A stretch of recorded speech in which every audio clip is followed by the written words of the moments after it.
2019년을 시작한 지 벌써 2달이 지났습니다. 2달을 다시 한번 또 되돌아보면서 또 우리가 다시 한번 다짐하고 결단하고 실천하는 의미에서 우리 표를 한번 재창을 해보겠습니다. 따라서 합시다. 기본으로 돌아가자. 말씀과 기도로 신앙의 기본을 다집시다. 성령론의 대가이고 무디 목사님의 동역자였던 R.A. 토레이라고 하는 분은 기도의 중요성에 대해서 이렇게 말을 했습니다. 위대한 일을 계획하라. 위대한 역사를 기대하라. 위대한 것을 위해 일하라. 그러나 무엇보다 기도하라. 그렇습니다. 그 무엇보다도 기도가 먼저라는 것입니다. 데일 카네기의 근심이여 안녕이라고 하는 책에 나오는 내용입니다. 거기 마네라는 한 부인의 이야기를 싣고 있는데 그 부인의 남편은 사업에 부도를 내고 그만 숨고 말았습니다. 모든 것을 잃어버린 이 부인은 이제 길거리에 나앉게 되었습니다. 거기에다가 어린 아들은 문방구에서 연필을 훔치다가 들켜가지고 학교에서 쫓겨났습니다. 이 부인은 더 이상 살고 싶은 마음이 없었습니다. 차라리 깨끗이 죽자. 그리고 저녁에 이제 잠잘 때 아이들을 다 재워놓고서 부엌에 가스를 켰습니다. 가스가 나오자 자신도 정신이 몽롱해집니다. 그런데 바로 그때 바로 이웃집에서 찬송 소리가 들립니다. 내 모든 시험 무거운 짐을 주 예수 앞에 아뢰면 근심에 쌓인 날 돌아보사 내 근심 모두 맡으시네. 그 찬송 소리를 듣자 그녀는 깜짝 놀랐습니다. 내가 지금까지 죽을 생각을 하면서 왜 기도할 생각은 하지 않았을까? 그래서 아들을 밖으로 밀어내고 가스를 잠갔습니다. 그리고 무릎을 꿇고 하나님 앞에 눈물을 흘리면서 기도를 합니다. 이제 그녀는 용기를 냈습니다. 시골에 가서 빈집을 얻어가지고 새 삶을 꾸리기 시작을 합니다. 훗날 자녀들도 멋지게 성공을 합니다. 그래서 카네기는 그의 책의 결론에서 이렇게 말을 합니다. 죽을 수 있는 용기를 가진 자들이여 하나님 앞에 기도할 수 있는 용기로 바꾸어 보십시오. 100번의 탄식보다 한 번의 기도가 당신에게 기적을 가져다 줄 것입니다. 100번의 절망보다 한 번의 주를 향한 믿음이 운명을 바꾸어 줄 것입니다.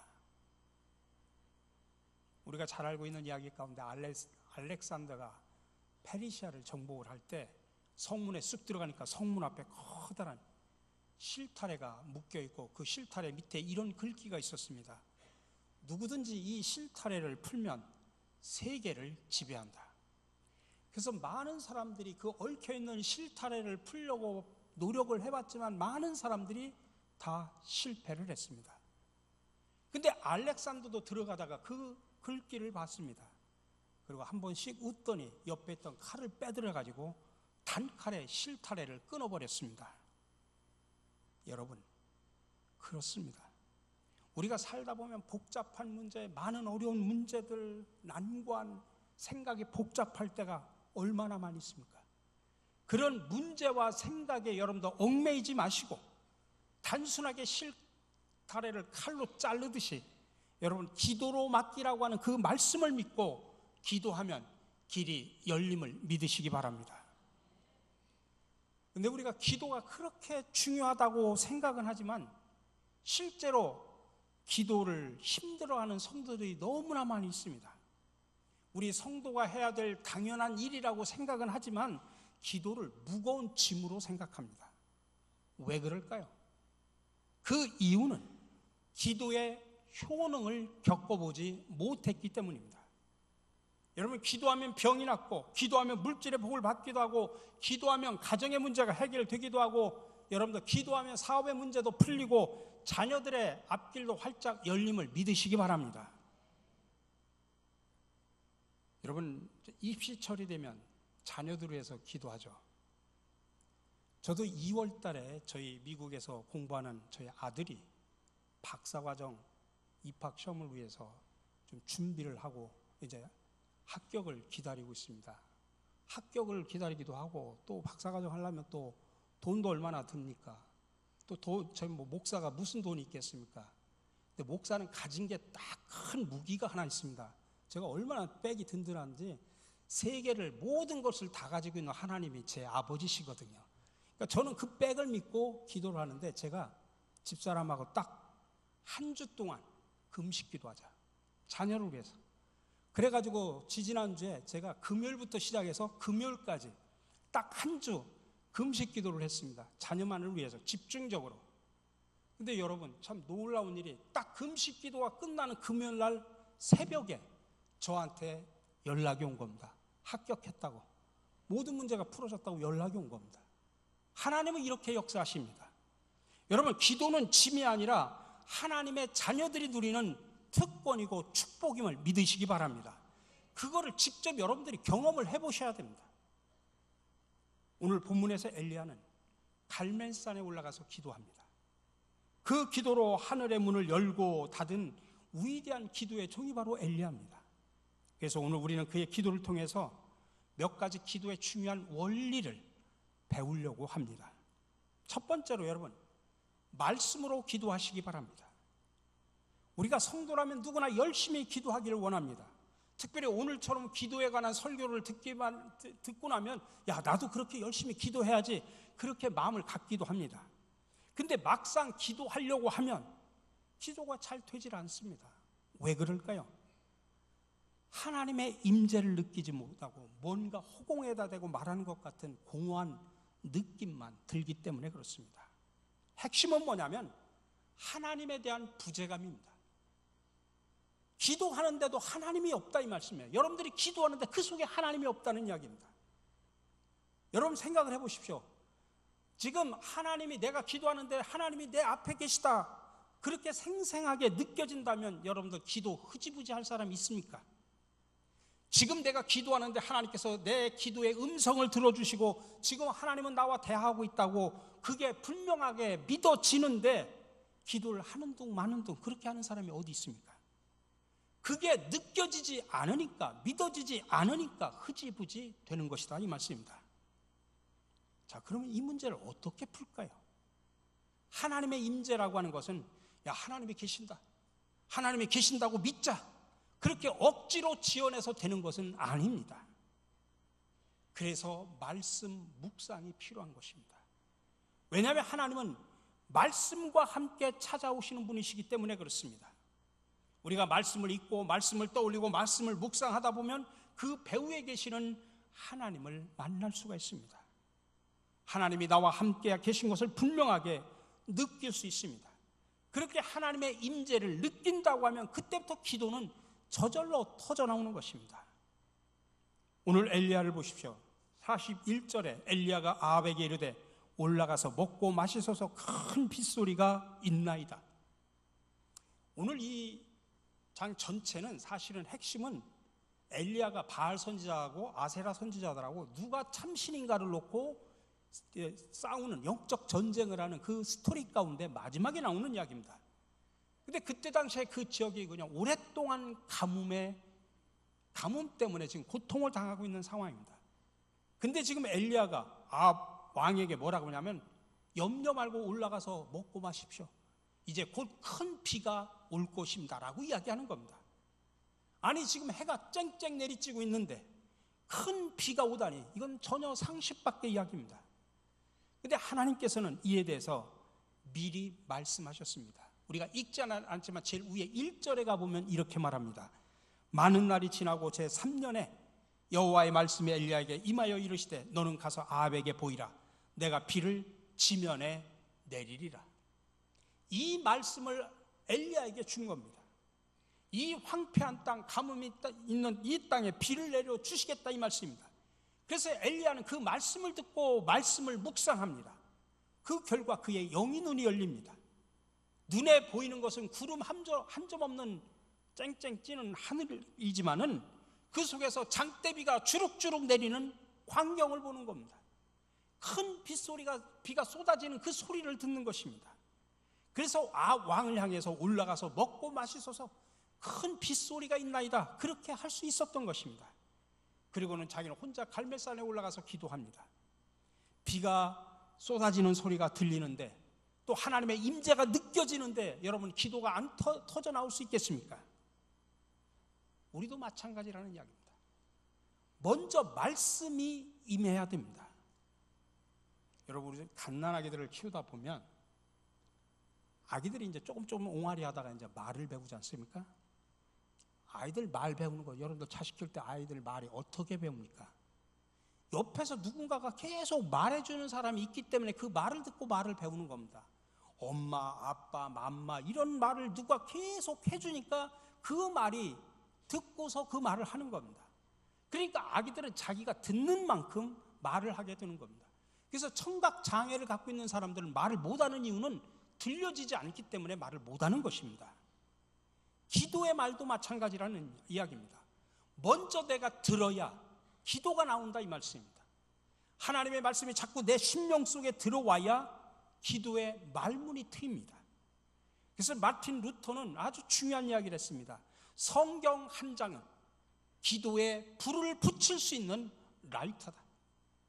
다시 말하면 하나님의 말씀은 기도에 불꽃이 일어나게 하는 라이터라는 이야기입니다. 근데 여러분들 말씀을 먼저 묵상해야 된다고 하니까 기도할 때마다 성경 말씀 한 장 읽고 또 기도할 때마다 성경 말씀 한 장 읽고 그렇게 해야 되느냐? 그게 아닙니다. 꼭 그럴 필요는 없습니다. 말씀을 깊이 묵상하고 그 말씀이 내 속에 살아있으면 그 힘을 가지고 사흘도 기도할 수 있고 일주일도 기도할 수 있습니다. 여러분 마치 스펀지에다가 물을 확 적셔놓으면 짤 때마다 물이 나오지 않습니까?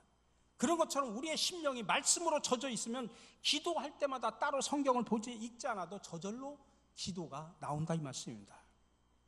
그래서 여러분 아침마다 큐티하는 게 참 중요합니다. 제가 제자 훈련할 때마다 큐티하는 방법을 알려드리지만은 여러분들 그 아침 일어나서 뭐 긴 말씀이든 짧은 말씀이든 그 말씀을 깊이 묵상하면 그 말씀 속에서 하루 종일 기도가 흘러나온다는 말씀입니다. 큐티를 잘 못하시는 분들 같은 경우는 주일날 들은 그런 말씀도 묵상을 해보십시오. 그것을 삶에 적용시키면서 자꾸 생각을 발전시켜 보십시오. 그러면 자기도 모르게 기도하고 싶은 마음이 용솟음 칠 것입니다. 그의 다양한 방법이 있죠. 우리 교회에서 매월 여러분들 말씀과 삶이라는 잡지를 드리지 않습니까? 또 제가 우리 중보 기도방에 되도록이면 매일 제가 여러 가지 말씀 한 구절을 올려놓으려고 제가 노력을 합니다. 또 여러분들 목사의 설교는 어떻게 보면 그냥 기본적인 재료를 제공하는 것입니다. 이것을 기초로 해서 여러분들 묵상을 하다 보면 설교보다 훨씬 더 풍성하고 구체적인 교훈들을 여러분들 스스로 얻게 될 것입니다. 그러면 기도하고 싶은 마음이 간절해집니다. 기도하지 말라고 해도 저절로 기도하게 됩니다. 그러니 먼저 말씀을 들으시고 말씀을 묵상하시기 바랍니다. 두 번째로는 집중하며 기도해야 됩니다. 오늘 엘리야가 아합을 보낸 후에 혼자서 갈멜산 꼭대기에 올라갑니다. 왜 갈멜산 꼭대기로 올라갈까요? 거기가 하나님과 가까이 만날 수 있는 곳이라 올라갔을까요? 아닙니다. 그 갈멜산 꼭대기가 바로 엘리야의 기도의 골방이었기 때문에 그렇습니다. 엘리야는 기도하고 싶으면 그 갈멜산 꼭대기에 올라간 겁니다.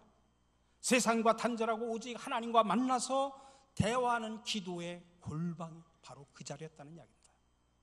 저는 우리 성도 여러분들 기도의 골방을 만드시라고 말씀을 드리고 싶습니다.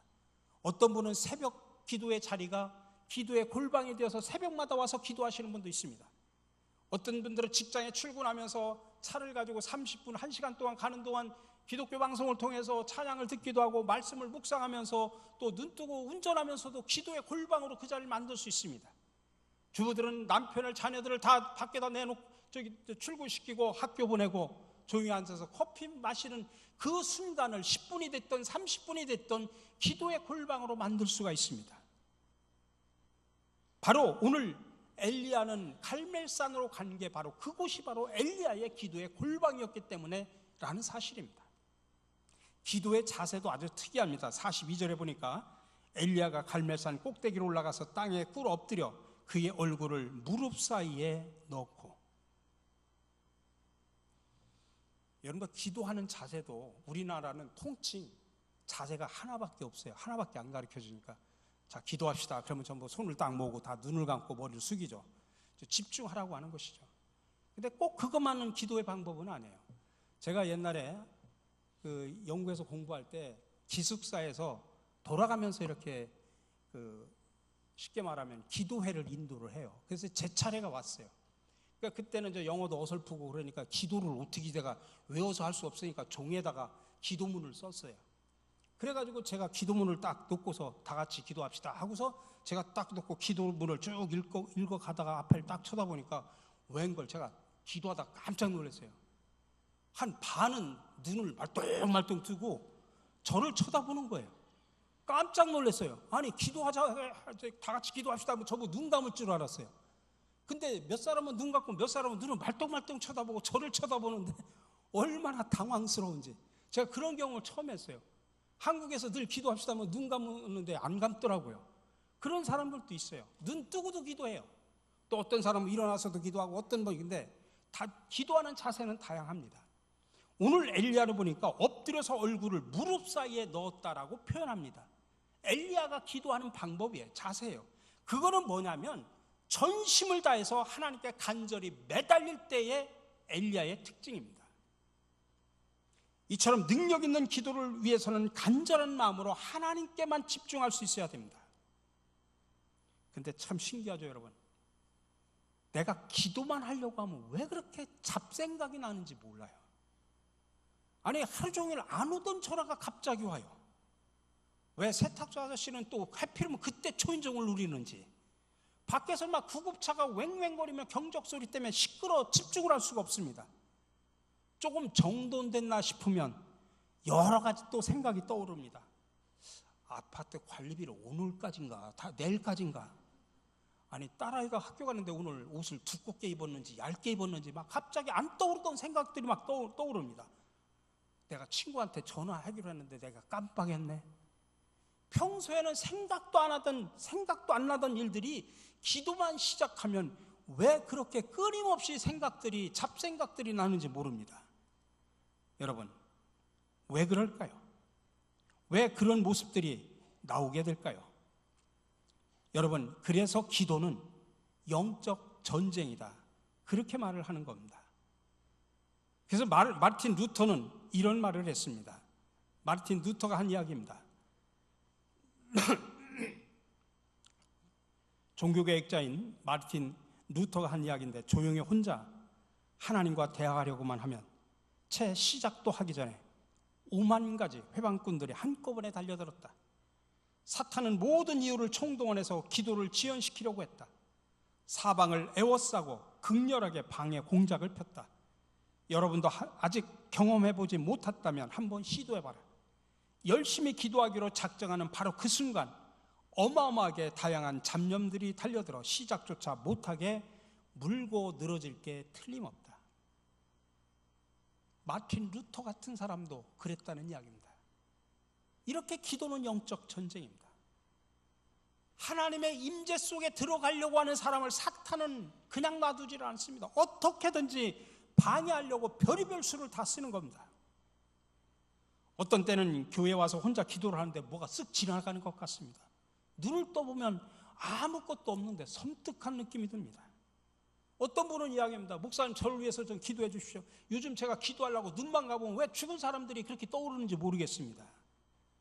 이처럼 사탄은 우리에게 턱도 없는 공포감을 불러일으켜서 기도하지 못하도록 방해를 합니다. 그걸 안다면, 그래서 우리가 훈련해야 되는 겁니다. 그러면 어떻게 하면 집중해서 우리가 하나님 앞에 간절히 기도할 수 있을까요? 여러분에게 팁을 알려드린다면 먼저 절박한 문제부터 놓고 기도하십시오. 여러분 각자 상황이 다르지만 나름대로 저 절박한 뭐가 있을 거 아니에요. 자녀 문제를 놓고 절박하게 기도할 수도 있고, 뭐 돈 문제 가지고 절박하게 기도할 수도 있고, 인간관계 때문에 아파하면서 막 절박하게 하나님 앞에 기도할 수도 있고, 다양한 모습으로 직장의 문제, 사업의 문제, 다양한 모습을 가지고 절박한 문제들이 누구나 다 있지 않습니까? 여러분, 잡념이 자꾸 생기는 것은 늘 절박하지 않은 것을 가지고 기도하기 때문에 그렇습니다. 세계 선교를 위해서, 세계 평화를 위해서 기도 필요하죠. 그러나 지금 그게 나한테는 절박하지 않다 이 말씀이에요. 그냥 억지로 기도하려고 하니까 잡념부터 떠오르는 것입니다. 그러니 당장 절박한 것, 입시가 있으면 입시 문제를 놓고, 또 어떤 남편의 병이 있으면 병을 위해서 그렇게 절박한 문제를 놓고 기도하다 보면 기도의 문이 열리면 그 절박한 문제를 놓고 기도하다가 나중에 세계 선교를 위해서, 세계 평화를 위해서 계속 기도할 수 있지 않습니까? 어느 연예인의 간증을 들은 기억이 납니다. 실명은 제가 공개를 하지 않습니다만 개그계 신사로 불리고 또 성공한 사업가였는데 그 사람이 성폭행범으로 검찰에 고소를 당했습니다. 근데 실제로 그런 적이 없는데 사기꾼의 수작에 걸려들였습니다. 사실 무근이었지만 SNS를 타고서 막 소문이 퍼져나가고 자기가 운영하는 회사의 주가가 그냥 폭락하는 것을 보면서 안 되겠다, 빨리 수습을 해야 되겠다. 그래가지고 그 사기꾼에게 거액의 돈을 들어가지고 합의를 합니다. 근데 그 합의금이 발목을 잡아버린 겁니다. 재판에 갔더니 당신이 죄를 졌으니까 합의금을 준 거 아니냐라고 그렇게 말하는 것입니다. 더군다나 피해자는 여성과 공범 두 명이 얼마나 치밀하게 말을 맞췄는지 도저히 빠져나갈 틈이 없는 겁니다. 결국 1심에서 유죄 판결을 받고 맙니다. 그 지경까지 되자 이 불신자였던 그 사람은 두 손 두 발 들고 하나님 앞에 나옵니다. 그동안 지갑 속에 깊숙이 넣고 다녔던 부적을 다 찢어버렸습니다. 그리고 대신 조그만 나무 십자가를 넣고 다니면서 하나님께 매달렸습니다. 한 번은 지금은 이미 고인이 되신 탤런트 김자옥 권사님 댁에서 그분과 이성미 씨와 박미선 씨가 함께 네 사람이 모여서 기도 모임을 했습니다. 근데 막 기도하다 네 사람이 너무나 가슴이 뜨거워가지고 그 길로 막 교회를 향해서 달려갔습니다. 근데 밤이 늦어가지고 교회 철문이 닫혀 있었습니다. 근데 네 사람은 너무나 뜨거워가지고 그 교회 철문을 붙잡고 선체로 하나님 앞에 기도합니다. 거기에 차가 많이 다니고 지나가는 행인들이 많이 있는데 아랑곳하지 않고 하나님 앞에 간절하게 매달려 기도합니다. 근데 한참 기도를 하는데 갑자기 흐느껴 우는 소리가 막 엉엉 흐느껴 우는 소리가 들려가지고 눈을 떠보니까 바로 그 사람이 막 땅에 엎드려서 막 통곡을 하면서 하나님 앞에 하나님 아버지 나 좀 살려주십시오 하면서 통곡을 하면서 기도를 하더랍니다. 너무나 절박하니까 통곡하면서 기도하는 것입니다. 근데 희한하게 그 일이 있고 난 후부터 그간 밝혀지지 않았던 새로운 무죄의 증거들이 하나둘씩 막 쏟아지기 시작하는 것입니다. 사기꾼들이 막 치밀하게 입을 맞춰서 해도 도무지 결백을 증명할 길이 없는데 생각하지 못하는 곳에서 막 무죄의 증거들이 막 쏟아져 나오는 것입니다. 결국 그 사람은 무죄 판결을 받게 됐고 사기꾼은 형사처벌을 받게 됩니다. 사건의 주범은 해외로 도피하고 사건은 마무리가 되었습니다. 여러분, 그 초신자가 어떻게 그렇게 간절하게 기도했을까요? 절박하니까 통곡하면서 하나님 앞에 기도한 겁니다. 여러분, 그렇게 절박하게 기도하면 하나님도 절박하게 응답해 준다는 사실을 기억하시기 바랍니다. 하나님 반드시 역사하십니다. 어떤 사람은 그렇게 말할 수도 있습니다.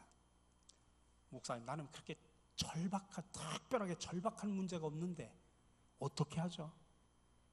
그런 사람들은 먼저 하나님 앞에 감사하십시오. 절박한 문제가 없이 평안하고 평탄하게 사는 거 하나님이 주신 축복이라고 알고 하나님 앞에 감사하십시오.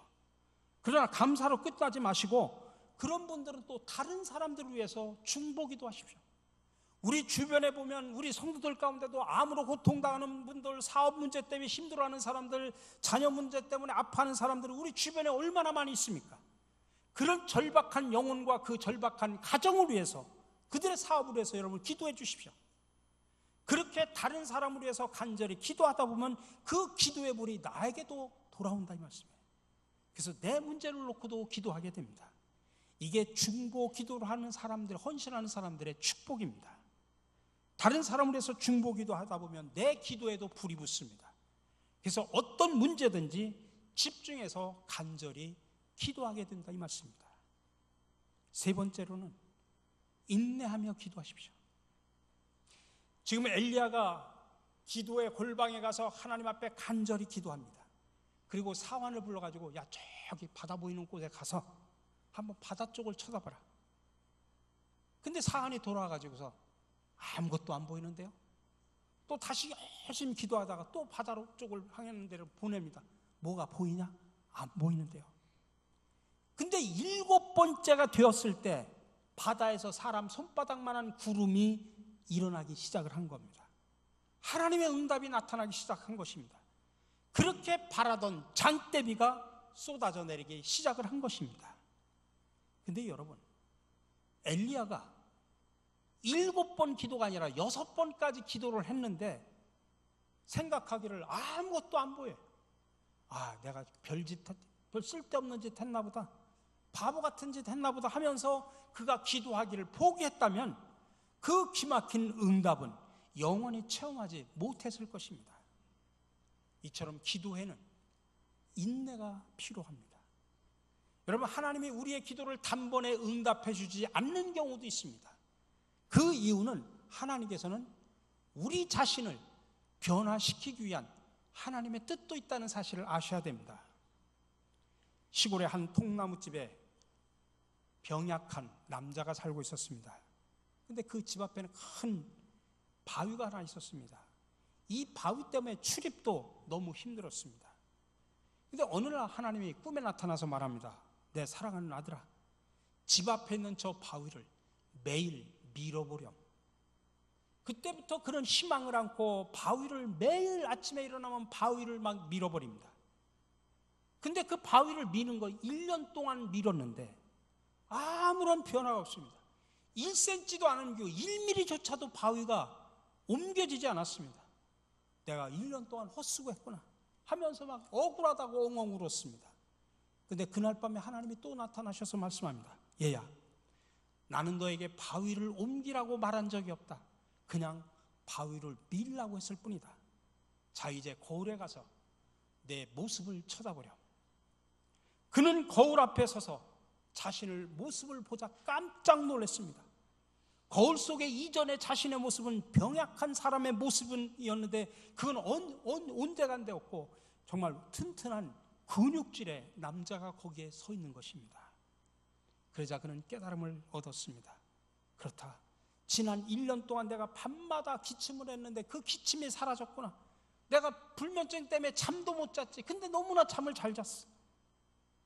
여러분, 하나님의 계획은 바위를 옮기는 게 계획이 아니라 그 사람 자신을 변화시키는 게 하나님의 계획이었다, 이 말씀입니다. 여러분, 기도도 마찬가지입니다. 처음에는 우리 가정에 이런 문제를 해결해 주십시오라고 하나님 앞에 기도합니다. 쉽게 말하면 바위를 옮겨달라는 기도죠. 근데 계속 기도하다 보면 내 자신이 변화되는 걸 깨닫게 됩니다. 이것만은 절대로 양보 못해. 그렇게 붙들고 씨름하던 것들 되돌아보니 정말 하찮은 거였습니다.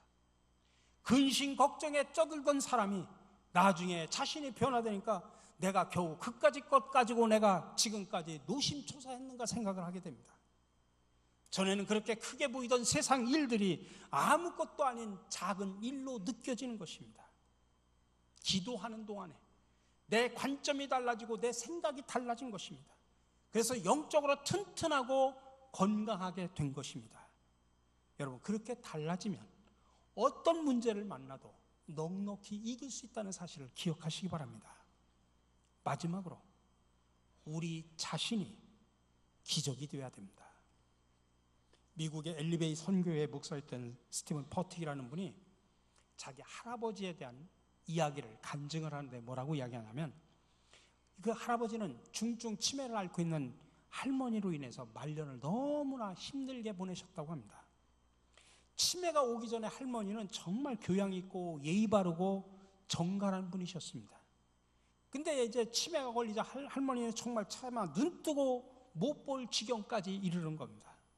한 번은 한밤중에 남편을 막 성추행범으로 오해하고 막 그냥 칼을 찾아다니기도 하고, 몸을 씻겠다고 해서 욕실로 데리고 갔더니 갑자기 욕을 하고 막 난리 법석을 치는 것입니다.